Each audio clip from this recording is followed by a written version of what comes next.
Sir आज बरं वाटतंय बघा मला। एवढे दिवस नुसतं असं डोसक्यावर वज्ज घेऊन फिरतोय का काय असं वाटत होतं। एका मागोमागे एक नुसतं आरोपच लागत चाललेलं। हात सुटलो बाबा, खरंच निवांत वाटायलंय जरा। ऋषी सर, अहो काय झालं? नाही काही नाही, छान वाटतंय तुला असं बघून। जुनी कमळी बघायला मिळाली ना, अन्यायाविरुद्ध लढणारी, भांडणारी, संतापलेली कमळी बघायला मिळाली ना, म्हणून छान वाटलं।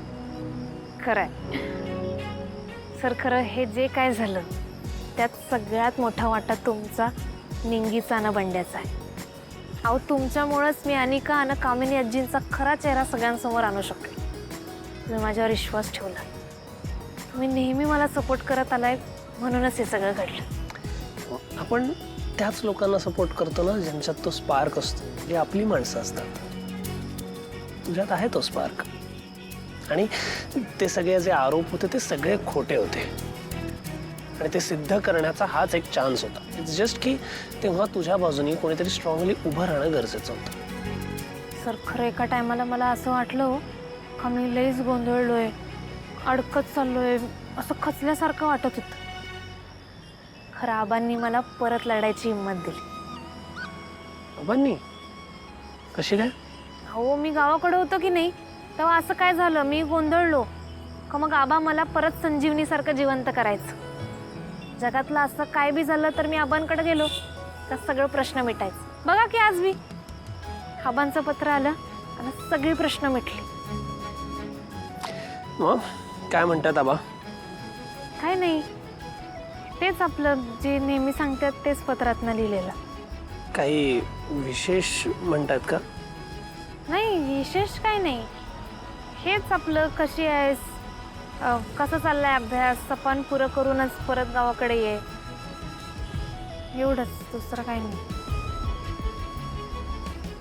सर आज आबांचं पत्र वाचून त्यांना जाऊन भेटावं असं वाटलं हो लगेच। कवा एकदाची परीक्षा संपते आणि मी गावाकडे जाऊन आई आबांना भेटतोय असं झालं। परीक्षेच्या आधी गेलो तर आबा माझं पहिलं बुकना काढतील, म्हणतील परीक्षा सोडून इथं कशाला आल्यास। सर तुम्हाला सांगतो, माझं जेवढं सपन आहे की नाही, मला शिकायचं आहे, मोठं व्हायचं, गावाकडे जाऊन गरजू पोरींसाठी शाळा कॉलेज बांधायचे, तेवढंच आबांचं बी सपन, आणि मी ते पूर्ण करणार। सर खरं तर मी या घरात आलो, या घराला इथल्या माणसांना कवा आपलं समजायला लागलो कळलंच नाही। अनिका माझी लहान बहीण आहे, तिच्यावर केवढा विश्वास ठेवला मी, प्रतिनं काय केलं, फसवलं मला। सर मला ह्या गोष्टीचं जास्त वाईट वाटतंय का तिने जर मला असं समोर तोंडावर बोलून जर मला मारलं असतं की नाही तर मला जास्त काही वाटलं नसतं। खरं असं खोटं बोलून फसवलं तिनं मला। असं एखाद्याच्या भावनांसंग असं खेळू नये, लई वाईट वाटतं। आणि माझं कसं आहे माहित आहे ना, एखाद्या माणसाला मी असं आपलं म्हणलं का मी चांगलं जुळून घेतोय त्याच्यासंग, आणि मग ही अशी फसवाफसवी झाली का माझं मलाच लई वाईट वाटतंय।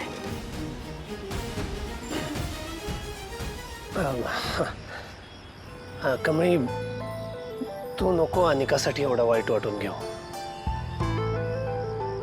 तुझ्या समोर तिचा खरा चेहरा आला हे जास्त महत्वाचं आहे आता। कमळी तू असं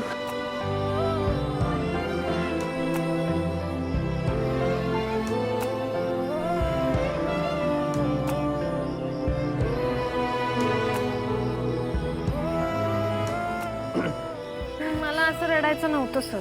का? रड की, त्याला काय एवढं? हा हा रडायला आलं तर रडावं, it's not a big deal. उलट रडल्याने मन मोकळं होतं। आणि मला सांग, आपण हसताना असा विचार करतो का की मी का हसतोय, नाही नाही मला नाही हसायचंय। सिंपल।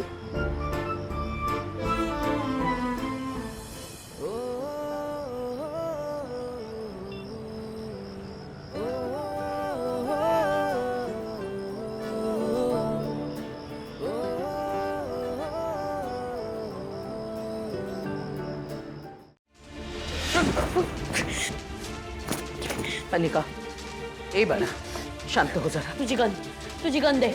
तुझी गन काढ. शांत तुझी हो, गन रजा. काढ. मी ना आता त्यांना ना असे गोळ्या भरून येणार आहे. दे तुझी गन. दे. वेड्यासारखं काही करायचं नाहीये रजा. तू शांत हो बरं. शांत हो तू जरा. देणार आहेस की नाही? तू तू ऐक गन माझं. देणार आहेस की नाही? माझं ऐक ठीक आहे आधी. मी सांगते. ए ए ए काय वेड्यासारखं वागतेस रजा. जरा शांत हो ना. हे असंच वेड्यासारखं वागून तुझ्या आईला तू त्या राजांना जाब विचारायला लावलास. अगं मला मी एवढी समजावते तुला. ऐक ना माझं. ऐकू नाही. आज मी त्या दोघींना ना सोडणार नाही. त्यांना मारूनच राहणार आहे. तू गन देते की नाही? ऐक देते की नाही सांग. आत्ताच्या आत्ता देते की नाही? वेड्यासारखं वागू नको तू. माझं नको ऐक देऊ. पण बाळा. नको देऊ. ऐक ना तू तू जरा शांत बस बर. मी घेऊन आता ना त्या दोघींना मारून टाकतो. माझा हात सोड. माझा हात सोड. मला असं जाऊ दे वेड्यासारखं तिथे. नाही ना माझा वागायचं. हात- ऐक, पहिलंच लागलं माझ्या सोन्याला. अगं, काही झालं ना की आपलं डोकं जरा शांत ठेवायचं असतं. अगं सोड ग.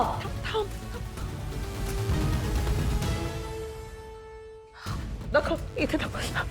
हे जे दुखतंय ना ते काही नाहीये. इथे जे दुखतंय ना मला ते तुला नाही कळणार. तुझ्या आजीने माझ्या देखील कानाखाली मारल्या होत्या. तेव्हा जेवढं दुःख झालं नाही तेवढं दुःख मला आज झालं जेव्हा तिने तुझ्या कानाखाली मारल्या. मग काही का नाही बोललीस? तेव्हा तर शांत होतीस, मजा बघत होती तू पण आणि ती मॉम पण. तेव्हा तर काही नाही बोलल्या, मजा घेतली ना.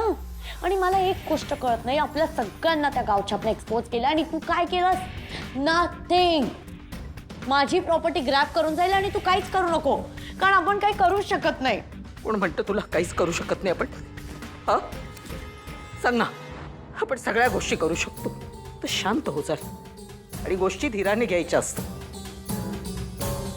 ती कमळी आहे ना ती खोटी आहे आणि ती जे काही हे नाटक करते ना ते सगळं खोटं नाटक आहे आणि हे आपल्याला कळलंय. हे आपण तिला कळवून द्यायला पाहिजे. शांत राहून शांत डोक्याने विचार करायचा.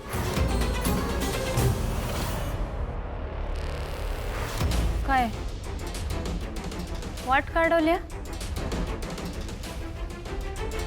वाकी बाजूला.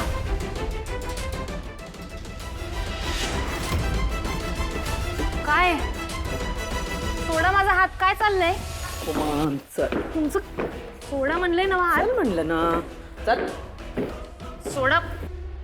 ओ कमळे काय विषय? काय माहित. हो काय लावलंय हे? हा आणि तुम्ही का आला इकडं? ए निंगी चिंगी, शट यो मग. शळा. हे शटअप काय शटअप? आमच्या खोलीतनं निघायचं निघायचं.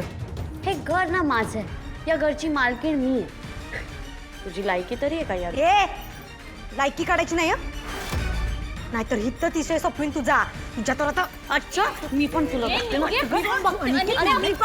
सोड. काय चाललंय अनिका? एवढं काय झालंय? कुत्री मांजरी असल्यागत काय अंगावर जातेस?